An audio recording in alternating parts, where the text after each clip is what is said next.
Welcome to the Big Fat Gay Podcast, where we like to talk about the things that are weighing on our minds. My name's Don Marshall. I am a big, fat, chubby guy living here in Hollywood, and I am not paying $30 to watch Mulan. Oh, my goodness. I'm Dan Oliverio. I'm a chubby chaser, author, public speaker. And wow, no, I don't think I am either, although I did just pay Amazon to watch season 7 of The Blacklist. Oh. You still on the blacklist, eh? It never ends. He loves that. Oh. He loves that big blacklist. I'm Trevor Keith. Once you go blacklist, you never go backlist. It's going to be a weird ride, folks. Buckle up. Buckle up. Is Trevor here? Yes, I just came in. I'm Trevor Keyson. I'm a super chub, and New Mutants is in theaters in 4 days? ? If there are theaters, yeah. And I am Michael. I'm a chaser, and I am about to cancel my AMC A-List subscription because they're reopening theaters and they're going to start charging me, and I'm not ready to go back to a theater yet. Yep. Well, that's sorry, but bye. That's where the New Mutants are going. Welcome to the show, everybody. It's I can already tell it's going to be a weird one. So we're all having sort of weird days out here today. It's been a weird podcast weekend. about quarantine. How to be fat in quarantine. Mm-hmm. Step 1. So Tess Holiday of the Los Angeles holidays, plus size model. I feel like we've talked about her. I feel like she's pretty much a household name at this point. But she launched a capsule collection, which is, I don't know fashion that well. It's basically a little clothing line with fashion to figure with her famous hashtag F your beauty standards. Mm-hmm. And this was, I think, to coincide with fashion to figure expanding into plus size. So the F Your Beauty Standards is their kind of first plus size venture, and it goes to 4X, which is plus size, but I feel like also kind of like standard plus size. Like, yeah, there's a lot of people I know that would be like, okay, great, thumbs up, I'm glad you're doing it, but also that's not going to fit me. Well, I think, Trevor, you told me earlier that the news here is that it's not just that, oh, look, there's clothing in 3 and 4X. It's that it's high fashion clothing or something fashion clothing in 3 or 4X? It's fashion. Okay. Fashion, catwalk fashion. Just an exciting little connection to our past episodes and guests. Dexter Mayfield was part of the modeling for the launch. Yeah. So yay, Dexter. Yay. Yeah. You can see my interview with Dexter on our website. Yes. I believe it is episode 5. Season 1. Remember that?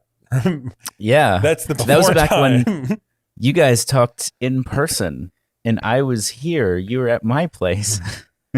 I remember a room and a white light. I kind of wish that, I don't know why 4X is the magic cutoff, but it does seem to be a pretty common stopping place for plus size clothing. Mm-hmm. And I kind of wish that people would take another look at that, because that's the first size that sells out always. Mm-hmm. Well, because they make 4X and 3X. Yeah. Well, we've talked about this kind of the issue of, they make a smaller number of these expanded sizes and they sell out, but they look at looking at the sales, they don't look at the percentage. They look at like, oh, well, we only sold, 100 units of the 4X, but they only made 100 units. Yeah. Right. And then they sold out of them. Yeah. And then they go, you see, it's not worth making more because we only sold 100. Mm-hmm. Yeah. But it's super cool because their promotional photography is very much what you would want in a plus size clothing line. I mean, it is actually inclusive and diverse. Yes. I feel like a lot of times you see, when somebody says, "Hey, we're a plus size line," and then you see like somebody who's pretty tall, very tall, like someone who's 400 pounds, but like 8 feet tall, because they're capturing both the big and the with tall. abs. Yeah. I mean, the big model tends to be just sort of a standard dad bod in a lot of these things. Yeah. It's very much true. For the men's, that's definitely true. And this is inclusive in a lot of different ways, which is very encouraging to see. So yes. I think they even have one of the models in the campaign is disabled. I think she's in a wheelchair. Yes. Mm-hmm. And they're all plus size, so that's great. Yeah. So in our episode Fast Food Pasta Burger, we talked about Robert Pattinson as Batman, or as I like to say on Twitter, because I'm very clever, Battinson. Feel free to use that. But we got our Copyright first 2020. we got our first look at the Robert Pattinson Batman, the movie, the Batman, The Batman. The Batman. which I'm excited for. I mean, part of me is like, oh God, like smeared eyeliner, Nirvana, but I'm like, oh, fuck you. Like I'm gonna watch it. I'm gonna like it, but like, Right. don't make me feel this way. Anyway, what was interesting about the Batman trailer is, okay, hold on, I have to get this right because I found out before the episode I had it wrong. Colin Farrell, There you not go. Colin Firth. One of those Collins. Yes, The Irish guy, not the English guy. yes. Colin Farrell is playing the Penguin, and I thought just via kind of people talking about it on Twitter that he was in a fat suit, but we also found out right before we were recording that apparently he gained weight for the role, but he is in heavy prosthetics. I think when they say gained weight for the role, he just, he started eating carbs again. I think Yes. That's what that means. Yeah. Yeah, it doesn't really seem like, given his appearance in Jimmy Kimmel, like it doesn't really seem like he put on, like it's not like he gained 100 pounds to look round. Mm-hmm. Like I think he probably gained like 30, 40 pounds, and then they put him in some prosthetics and possibly also a fat suit, although that maybe remains to be seen. People are assuming he's in a fat suit because they've never seen him fat before. And it just, But he also Well, don't and see the much of penguin him. is iconically fat. I was going to Yes. say the penguin. Yeah.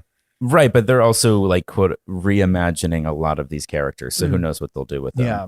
They rarely But- reimagine them fat. You Yes. do see him with a very doughy face, but you don't really see much more of him than that in the trailer. So it sort of remains to be seen, but the likelihood is that they probably, at the very least, put him in a lot of prosthetics and probably also put him in a fat But the suit. important thing is that a fat actor is not getting the role.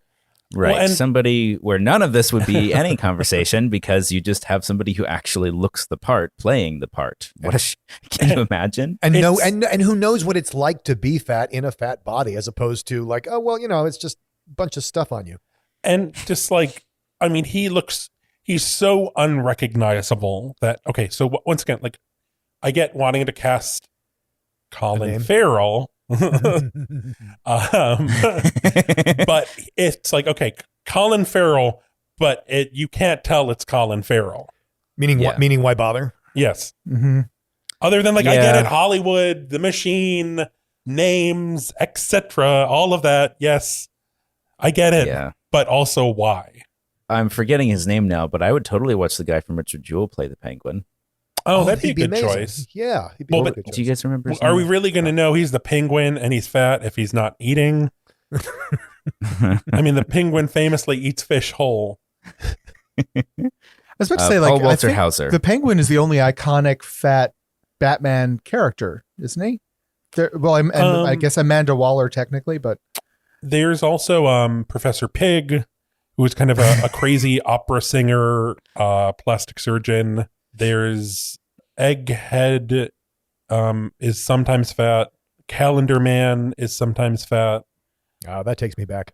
A lot of, I mean, let's talk like, there are some iconic fat Batman villains, but like C tier. Yeah. Like, how many of you know the Pete characters Trevor just referenced? I'm just trying to imagine what the hell is Calendar Man. I think I know Professor Pig, but not by that name. Like, I know that character, but he wears I a think pig mask. I think yeah. Yeah, but what's his name? Oh, Batman's like, oh, that guy. How could you? Anyway, yeah, the Batman, I like, it has very like Hot Topic vibes. It does. One thing I did like about the trailer, imagery wise, I mean, it is that funny. Like, I've always wondered, like, whenever you see somebody in the bat cowl, you see their eyes and you're like, oh, he's wearing like makeup like around his eyes to make the skin around his eyes black to fit the cowl so Right. it doesn't look stupid. And they show him with that eye makeup on without the cowl Mhm. on. And I was like, I always wondered if anyone would ever actually address that that's a thing. Like that's just it has nothing to do with the movie or the story. It made me laugh because I was like, yep, no, he has to put that on. Like he has to, like, Batman puts his makeup on before he puts his mask on. Well, it's interesting that came up so soon after Watchmen. The portrayal of the very first superhero in Watchmen, True. who turns out to be a black man, but he has to put on white makeup underneath the mask around the eye holes to try and. I forgot that. Yes, because that wouldn't be. You can run around with a mask as a white man, but if you try and do it as a black man, it's not going to go so well. Yep. I want a viral video series leading up to the Batman where it's Batman doing like a makeup tutorial. Like, okay, here's how I get my bat eye makeup. Bat eye. I like to use Mac products. Yes. Mac products only for the Batman. Yes. Some setting spray where he does the little mist. Are you telling us, Trevor, that he's going to teach us how to bat our eyelashes? Oh boy. No, we're not acknowleding that. We're That's moving on. the end of the podcast. I win. Speaking of makeup slogans, how about Lizzo Watch? Yeah, I was going to say, speaking of commercials, let's get straight into Lizzo Watch. Speed it up, Michael. Speed up. The Lizzo Watch music, like twice as fast. I don't know. Was that a telegraph machine? Yeah. Gentlemen, we are fractious today. Fractious is the word. Yeah. Seriously, anyone listening to this podcast is going to think we're all on nitrous right now. New in the world of Lizzo. No, so this is kind of appropriate. It's there's a new Old Navy commercial that is so it's back to school, even though like grim. Old Navy has their back to school commercial with a cover of Boys, kind of talking about like different fashion styles and stuff. Okay, I'm sorry. What's a cover of Boys? Lizzo's song Boys. Oh, thank you.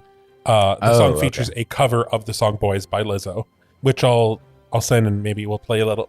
I don't know. It'll be here. So it's right now. It's happening. I got new jeans and some new fleece, new school year, whatever that means. From the sporty chic to the STEM star, go show off your fit, let's raise the bar. I was going to try to find a way to play it live on Zoom because it sounds nothing like Lizzo. It is an appropriate. Okay, so the Old Navy cover of Boys is appropriate for Old Navy. It is the perfect like fast fashion. Like if Lizzo was a poorly made T-shirt, it would be this commercial. Wow. So what else is going on in the world of Lizzo? Oh God. Another thing that everyone should probably watch. So Lizzo and some friends did the wet ass pussy challenge, which I forgot that I was going to have to kind of unpack this because I don't think anyone knows what I'm talking about. I have no idea what you're talking about. I have tossed back. You lost me. You lost me at pussy. Yes. Let's bring it on. Okay, so earlier this season, I talked about Lizzo's friend Megan Thee Stallion, who we talked about. She was shot and she was recovering. Once again, time is a flat circle, but I don't know if it was last week or the week before, she had a new song come out called so it's WAP. I don't know if it's WAP stands for Wet Ass Pussy. May I add a disclaimer here? Yes. For our listeners right now listening to us at a computer, I strongly recommend you do not search Lizzo wet ass pussy. Oh no, Don. Megan Thee Stallion wet ass pussy. That may have been a tactical error on my part, and I'm going to get some really interesting search results in the near future for other things. So, whoa. Damn it. Anyway, so basically the song is about exactly what you think from this. Really? Are you sure? But people have been kind of recreating the dance from it on TikTok, which Lizzo and some friends did. They're having fun. The song is, it's a lot for me because my delicate composition. But and there's been so much on the internet about it. But my favorite thing from this song is a post from Reddit. So there's a thing on Reddit where it's "Am I the asshole?" where people describe a scenario where I saw this. Describe a scenario and like, was I the asshole in this scenario? And it's a mom saying, am I the asshole for serving my daughter wet ass pizza? And this is keep going. the post. 43 female here. My 16-year-old daughter had some friends over in our backyard for a get-together yesterday. I asked them if they wanted food, and they said sure, but honestly didn't seem like they were having fun. I pride myself in being a fun mom. Not a cool mom, but fun. So I ordered some pizza for them. To make them laugh, I played that song, Wet Ass Pussy, on my phone, and I sang along to it, holding pizza, singing Wet Ass Pizza. Honestly, I thought it was hilarious.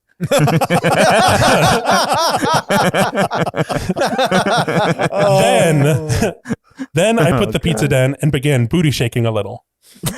No boys were there, just 3 girls. My daughter shrieked as if she'd been stabbed and said this was humiliating. And I said, sounds like dry pizza energy. As a joke.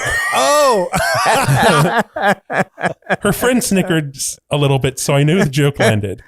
Well, it's been a day and she won't leave her room or speak to me. Am I really in the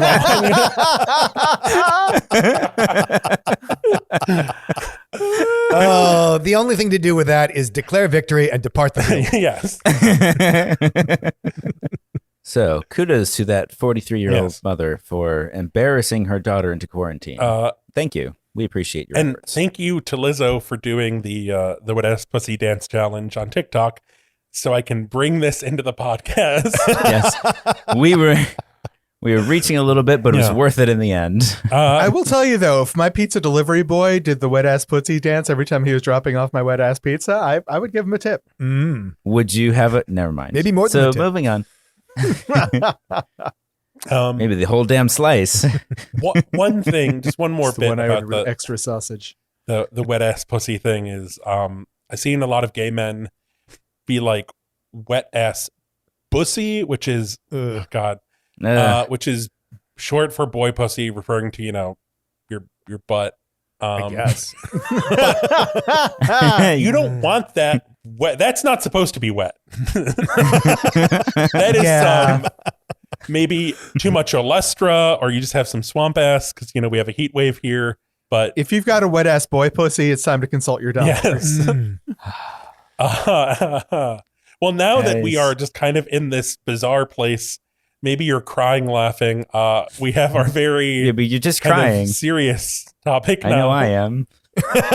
Yeah, because our main topic of fatness, depression, and self-advocacy is a great one to take on when all 4 of us have the freaking giggles. Yes. Yeah. No better time like the present. Oh, Lord. Yes. So full disclosure, I started doing the due diligence for this one, and I actually skipped the initial video that Trevor shared because I just couldn't. I don't know if somebody else wants to set this up. I think Dan should set it up because he originally shared it with our little group chat. Oh, gosh, where to begin with this little piece of evil? So she makes Jillian Michaels look like Oprah. Oh, she makes Jillian Michaels look like a fat activist. Jesus. No, so there is this fitness, quote unquote, trainer, and she in the UK.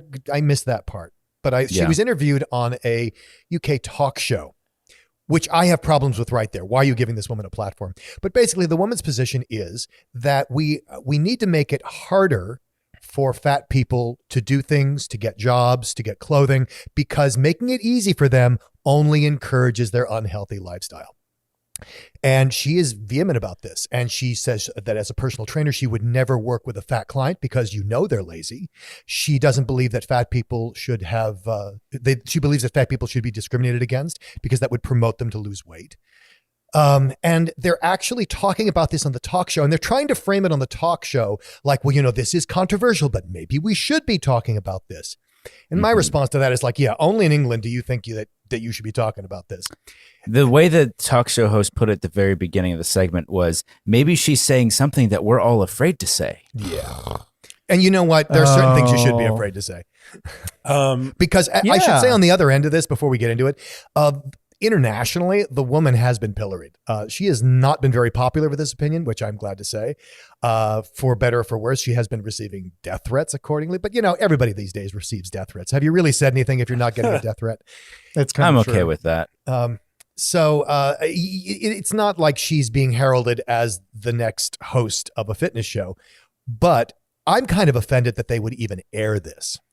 Well, it's gotten them more publicity than anything else Oh, they've of done. course it has. Yeah. But I'm just offended that that's where they've gone with this. That I'm more offended by their willingness to air this as a legitimate point of view than I am that this woman happens to have this opinion in her Yeah, head. because any asshole can have an opinion. Exactly. It's up to the people who have a platform to give them voice or not. Yes. And this show chose to do so. I can't help thinking, though, that like every time any minority group makes any sort of progress towards fair representation, not being mocked openly in public, or, and some sort of commonly accepted mistreatment, there's a backlash. All these things, there's a pendulum.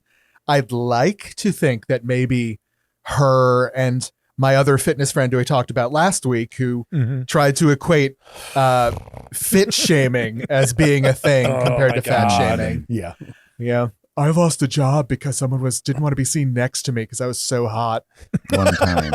One time. Like, congratulations. I'm supposed to earn 33% over my lifetime. What you worry, but Pardon me while I weep. Yeah. There's this very specific context in which that is possible, which is in Hollywood next to an actor. Yes. Like where you're too good looking to have that one specific, very privileged job. Guess what? There are people all over the world who do regular ass jobs all the time and sometimes can't get those jobs or get paid less for those jobs because of how they look. So fuck off, dude. But Michael, don't you know how hard it is to be really pretty? To be burden of if I have to listen to be an that actor one more time, I listen to that like once a week, twice a week. Oh, it's awful.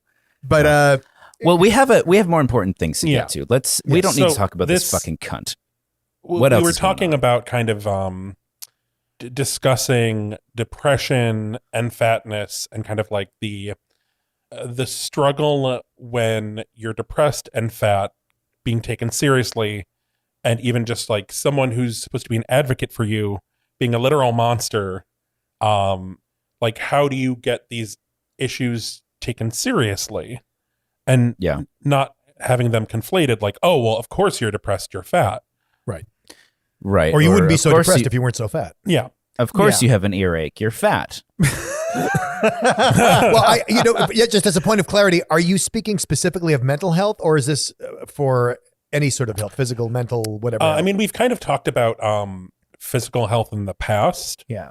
Which actually, so in the resources we share, I reused a lot of them because I think in finding, in having these discussions with your doctor or in trying to find a therapist who's fat friendly, I think you have to approach it the same way.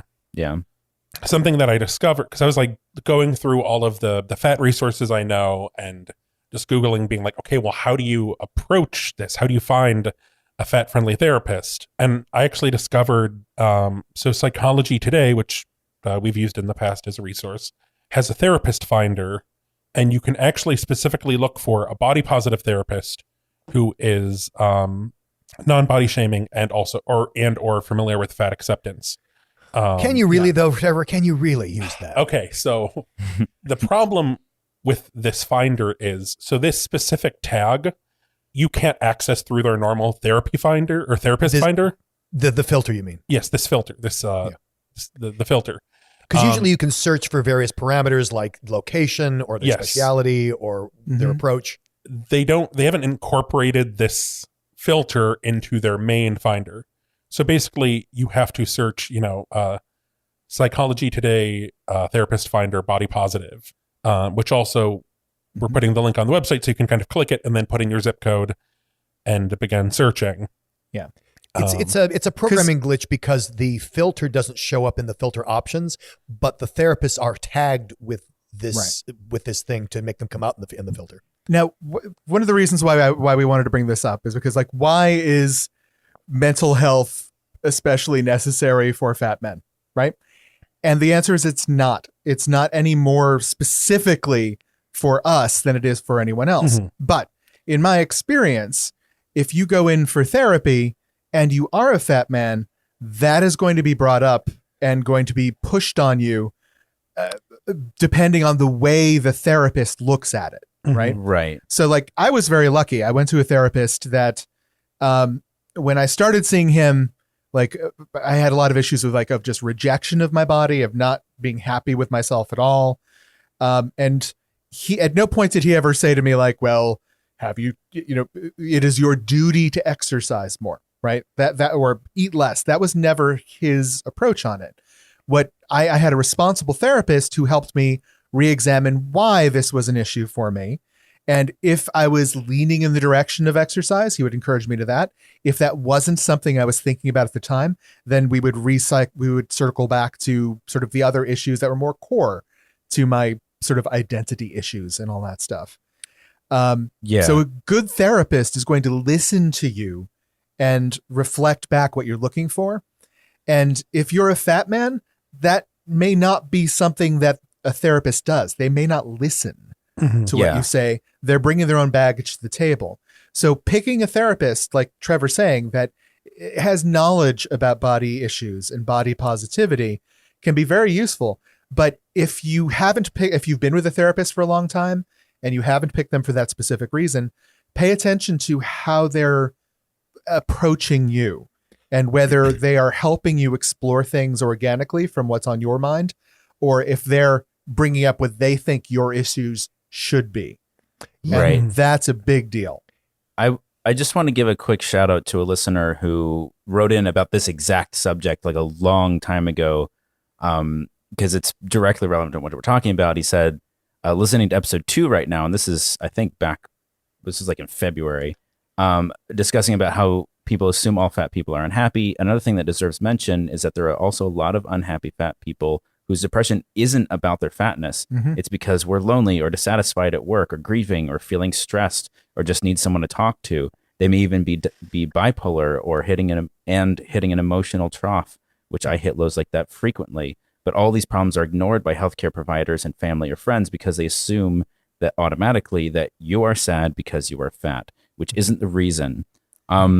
It's the exact same thing as the general practitioners. Yeah. Right. It's the exact same assumption that we identify something that we think is terrible about you and that would make us feel terrible. And therefore that must be the only reason you feel terrible, whatever, if it's mental, emotional, or physical. Yeah. There's a couple of points I'd like to address here. The first is the idea that, all your problems are because you're fat. And having worked with a lot of fat people in coaching, I'm not a therapist, but I'm a coach.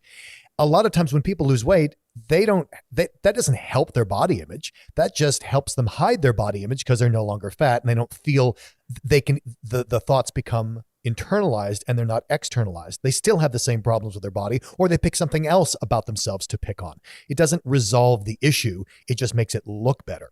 Mm-hmm. And the other thing I would say is I wanted to talk about some practical approaches. So how do you interview a therapist? Because people forget that it's a two-way process. People don't interview doctors typically. They kind of sign up and hope for the best. And some questions you could ask a therapist. I would say that if you ask a question like, well, how do you handle your fat clients? I mean, first of all, it's a weird question. And second of all, there's not going to be an answer for that because it's going to get real theoretical really fast. So something you might try instead is asking, can you tell me about a fat patient you've had that you've seen progress with? So you're getting the idea that they have a fat client and there's progress and you want to know how they address that. And that this isn't a problem. This isn't a violation of confidentiality because they're not telling you the patient's name. They're not necessarily getting into the specifics, but you're asking about how they went about helping this person, which is not confidential information.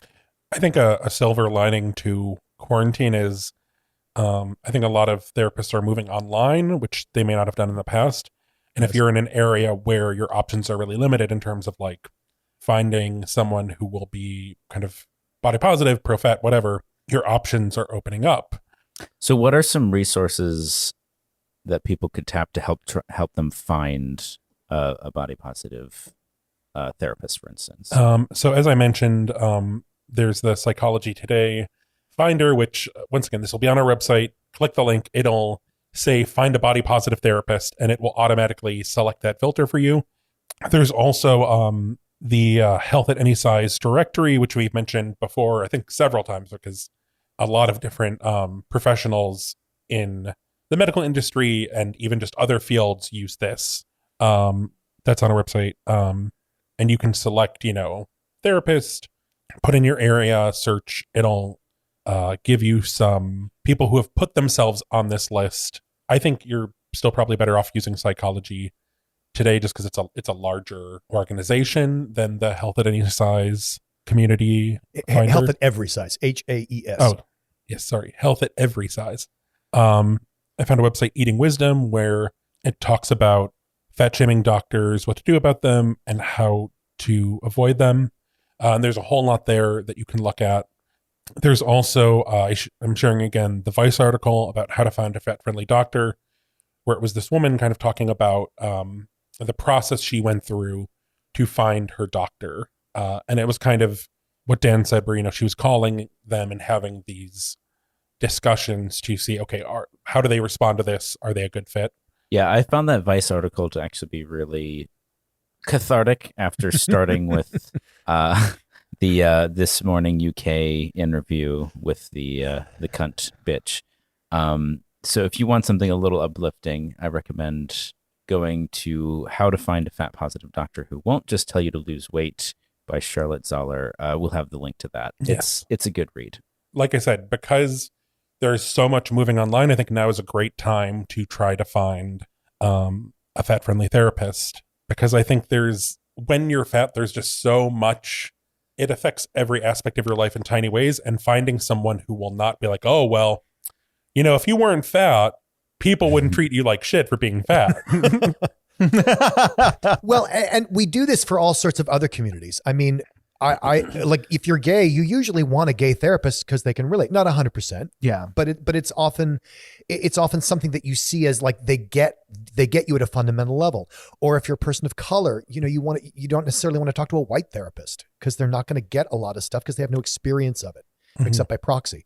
And being fat is the same way. I mean, at the end of the day, advocate for yourself. Yeah. Yeah. That's, it's basic advice, but it is worth reinforcing. Like, advocate for the best care that you can find.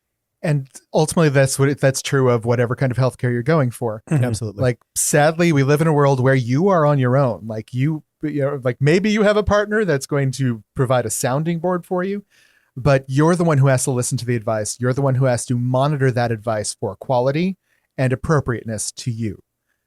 I think there's a strong tendency for a lot of Americans, at the very least, to actually bow to authority.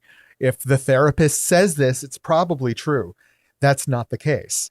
They are a good therapist is going to be providing almost an echo chamber for you to try and hear yourself, understand where you're coming from, and help you guide yourself along the right path for you. Yeah. Mm-hmm. Yeah. I get very suspicious when I hear people talking about therapists who are flat out giving them life advice or saying you should do this or you shouldn't do that, because that gets really dicey really fast. Like, there's always going to be a point where advice is a part of therapy, but it really isn't supposed to be about that. It's supposed to be about working through your own thought process. Well, yeah, that's the difference between therapy and fixing people. Right. Fixing people doesn't work. Yeah. Okay. Everybody good? Yeah. Everybody feeling? So I have actually come up with a bit while we were Did you sitting really? here. Yes. While I'm we so were impressed sitting by you, here. Don. Amazing. Wow. That's stunning. It does involve a game, though, and each of you is going to have to do a little bit of improv if it's something you want to do. Are you up for it? I'm on I can board. do improv. Yes. Just a I'm little doing tiny bit of loosey-goosey. improv. Yes. Little And okay. No. So as the group of you, the three of you, I want you to come up with a issue that I have come to my therapist with. All right. So what am I asking my therapist for help with? Okay.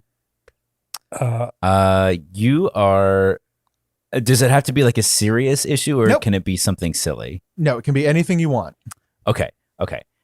You are going to your therapist because your neighbor keeps deflating your bicycle tires, and you don't know how to handle that conflict. Okay.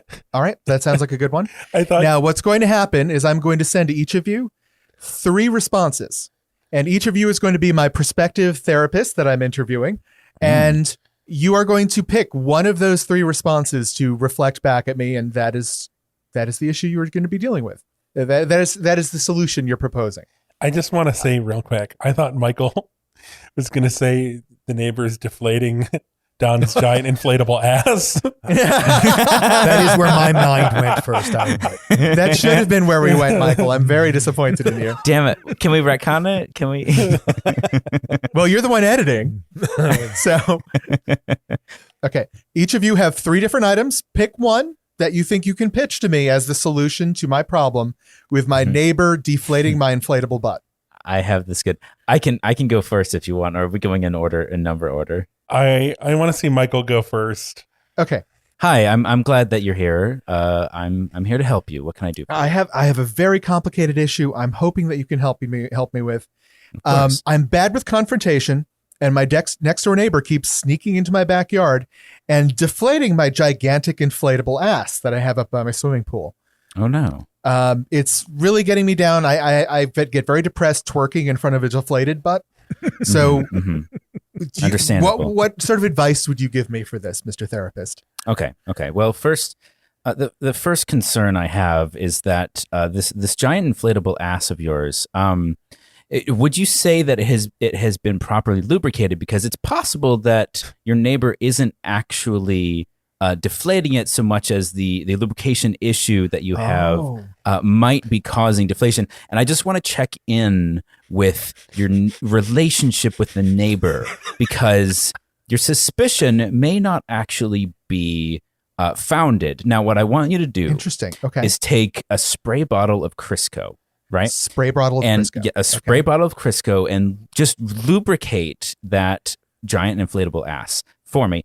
Now, what you'll find is that this will properly contain the ass and make sure that it is protected from the elements, moisten that anything it, that might try to get into the ass would pass through seamlessly. So you think it may be a friction issue that's actually wearing the ass down from exactly, and abusive it might not. use. Okay. Now, so do that and see what happens. Now, I do want to talk to you about this conflict issue you have with your neighbor. ... And that's where. Well done. Yay. All right. So we have spray bottle Crisco as one end. Would you like to share your other 2 options? My other 2 options were dead Muppet oven mitts and a virtual reality couch sitting simulator, which would have been good too. But Michael went with the spray bottle Crisco. Don, that's inspired. I like that last one. Would somebody like to go next? Oh, I guess I'll go next. Trevor. Yeah, do it. All right. You got it. Dr. Trevor, I have this terrible issue with my next door neighbor. He's sneaking into my backyard and deflating my gigantic inflatable butt, which I like to keep by my jacuzzi for obvious reasons. Do you have any suggestions on what I should do or think about? Well, Donald, may I call you Donald, or do you prefer Don? You may. You absolutely may. I appreciate it. Thank you. Donald, I like that closeness. I want to talk about this giant inflatable ass. Mm-hmm. What drove you to get this giant inflatable ass in the first place? Oh, well, it's a family heirloom. It was my father's giant inflatable ass. He inherited it from his grandmother. I think her father brought it from the old country. And why don't we talk about your father? Did your father have an ass? He did. In fact, like I said, this is my father's giant inflatable ass. It's the last thing I have from him. I value my father's giant inflatable ass. It's important to me. And so when you look at this ass, you think of your father, and of course. I think the giant inflatable ass and your reaction to this deflating could be a metaphor for your fear of becoming your father. Interesting. And this urge to just reinflate the ass and just to get its approval. Right. I feel that. So, here's what I'm going to do. That giant inflatable ass makes me feel judged sometimes. Mike, I need you to put in some note scribbling. Scritch. I think I'm going to prescribe you some low-carb roofies. Oh. And the next time you're in the jacuzzi and your neighbor comes and starts deflating your giant inflatable ass, right? I want you to just take about a dozen of these low-carb roofies. Because they're low-carb, they're a little less effective. But I find they have less less harmful side effects. The non-low carb roofies can cause a condition we call wet ass pussy. So then the next time this happens, I want you to take the low carb tortillas and just tell me how you feel afterwards, and just kind of lay in the hot tub and just watch the ass deflate and just kind of accept it. Interesting. Unfortunately, our time is up. So here's Rip, the prescription, and I'll see you at the same time next week. That was a very Zen prescription, Dr. Trevor. Wow. I really like that. I already feel more at peace with the world. Good job. Good job. The other Would you like to share what your other choices were? So it was low carb roofies, edible wallets, and radioactive underwear. Oh. I appreciate that you didn't go for the obvious one. That's good job. All right, Good job. Dan, Dr. Dan, you are my last interview for the day for me to find my right therapist. Like I said, I've been talking about earlier today. I have my giant inflatable ass in my backyard, and my neighbor keeps deflating it. I don't know what to do. I don't like confrontation. What suggestions do you have for me? Well, let's get at the basic premise of this, which is, have you seen the neighbor deflating the ass? How do you know? How is the neighbor figuring into your deflated ass? Well, I mean, it started only after he moved in, and I admit I've never actually seen him doing it, but it seems like there are very few other suspects in the equation. Well, I mean, there's all the other people in the world, but moving that aside for Everyone just the loves moment. my inflatable ass. Well, yes. I just wonder if you have not seen this, if there's some way we could actually corroborate, because you don't want to go up and have this conversation, as you say, because it's rather conflictive. Right. You don't want to have this conversation without actually knowing one way or the other, because right now you just strongly suspect based on process of eliminating everybody else in the whole world, because you haven't seen them do it either. That's fair. Yeah, that's true. Yeah. So, you might want to be able to catch the person in the act.